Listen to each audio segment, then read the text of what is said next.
आवाज की दुनिया के दोस्तों, वृक्ष की चतुराई एवं कुटिलता छोड़ो। सज्जनों, मित्रों, कृपा प्राप्ति के मार्ग की एक अन्य बाधा प्राय आड़े आती रहती है, वह है निरर्थक चतुराई और मन की कुटिलता। लगभग एक ही जैसे है ये दोनों भाग। जब मन में कहीं न कहीं कुटिलता छिपी होगी, तभी आवश्यकता से अधिक चालाकी दिखाने की भावना बनी रहती है। जो है नहीं वैसा दिखाने का प्रयास, उतना ज्ञान नहीं है जितना प्रदिश करने का यत्न, इतनी सेवा नहीं कर रहे हैं जितनी प्रदिश करने की भावना। मन में आराध्या के प्रति इतना प्रेम है नहीं जितना बताने की भावना। स्वयं को आवश्यकता से अधिक बड़प्पन की स्थिति में दिखाने का भाव। कई बार गुरु और भगवान तक के सामने भी ऐसे स्थिति सेवा उतनी नहीं कर रहे हैं, या भजन उतना ही नहीं रहा जितना कहना बताना था या दिखाना था। ये स्थिति किसी भी दृष्टि से अच्छी नहीं कही जाएगी और नहीं इसके अच्छे परिणाम सामने आने वाले हैं। भगवान को रंचक मात्र भी ये स्थिति स्वीकार्य नहीं है। निर्मल मन जन सो मोई पावा, मोई कपट छिद्र न भावा।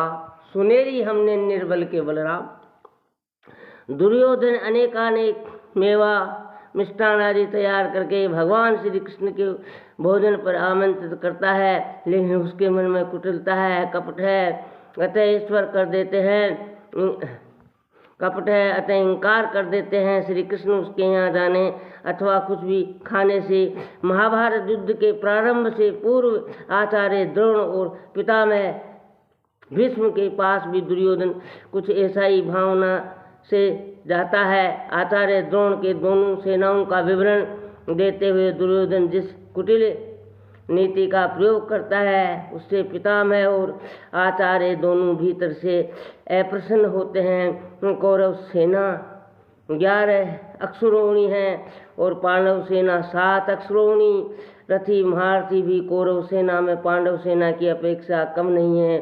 फिर भी गीता का प्रथम अध्याय देखें, सब्सक्राइब की कतई बाढ़ ला दे, ये नितांत आवश्यक है। मित्रों, मेरी आपसे विनम्र गुजारिश है, आवाज़ की दुनिया के दोस्तों, सज्जनों, दुर्योधन ने पांडवों के कितने योद्धा गिनाए और कौरवों के कितने, यही नहीं भाषा में व्यंग, ईर्षा, स्वार्थ और संदेश, कुटिलता सब स्पष्ट झलकती है। वाणी तो बोलेगी, जो भीतर होगा तब शिष्टेन दीनता मध्यत्व जीवता अपर्याप्त तस्मात् पर्याप्त निर्दम तेषाम तथा भविष्य प्रसाम। दुर्योधन के ये सभी वाक्य उसकी मन स्थिति के ही द्योतक हैं। ये मन स्थिति किसी भी दृष्टि से अच्छी नहीं कही जाएगी। इसलिए दुर्योधन भगवान आचार्य अथवा पितामह पूर्वजों का कृपा पात्र कभी नहीं हो पाया, ये संभव भी नहीं है। कृपा प्राप्ति के लिए तो व्रत की चतुराई और कुटिलता का त्याग करना ही पड़ेगा। मन कर्म वचन ठाड़ चतुराई, भजत कृपा कर ही रघुराई। भगवान की रजुरता सरलता प्रिय है, सीधे शब्दों में भक्त का भोलापन भाता है। विद्वान या विधि विधान जितने भी हो, यदि उनमें सरलता नहीं है तो प्रभु नहीं स्वीकार करते। उसमें विद्वता आदि को सरलता या भोलापन हो और कुछ भी न हो तो स्वीकार करके अपनी कृपा का भाजन बना लेते हैं प्रभु। दुर्योधन के नाना विधि मेवा मिष्टान तथा पकवान त्याग कर विदुर विद्राणी की कुटिलता का द्वार खटखटा कर ये कहना, बहुत भूख लगी है, घर में कुछ रखा है क्या? फिर भी केले के छिलके और बिना नमक का साग प्रसन्नता पूर्व खाना भगवान की सहज कृपा का सीधा सा उदाहरण है। तत्पश्चात अनेकानेक ऋषियों को छोड़ सीधा दंड कारण में सबरी की कुटिलता पर पहुंचना, नवदा भक्ति का उपदेश देना और झूठे बेरों का सेवन करना क्या सिद्धि करता है? केवल भगवान की सहज सरलता और कृपा। पुराण भक्त मंगल और ब्रज में अनेकानेक ऐसे उदाहरण हैं जहाँ श्री भगवान ने केवल सीधापन देखकर अपने ब्राह्मण भगवत ठुकराई तक को पीछे रख दिया। ब्रज की गोपियाँ तथा ग्वाल बाल की तो कौन कहे, आवाज की दुनिया के दोस्तों।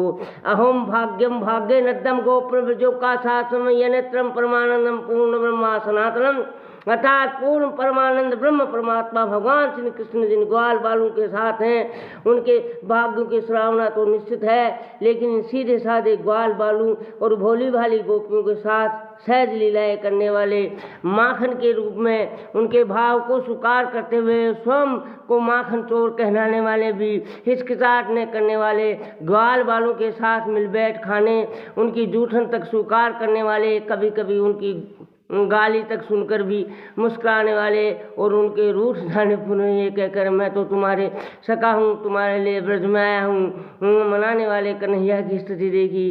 किसी का सीधापन भोलापन भीतर की कुटिलता रहित से उनसे क्या क्या करवा सकती है। उनकी कृपा केवल माध्यम में कितनी एवं कहाँ तक हो सकती है विचारूं एवं निश्चित कर ली। अब किसी प्रकार की मन की कुटिलता और निर्थक सी चतुराई को अपने से पूरी तरह अलग रखना है ताकि विलंब न हो। कृपा से देखो नृप कहो तमाशा।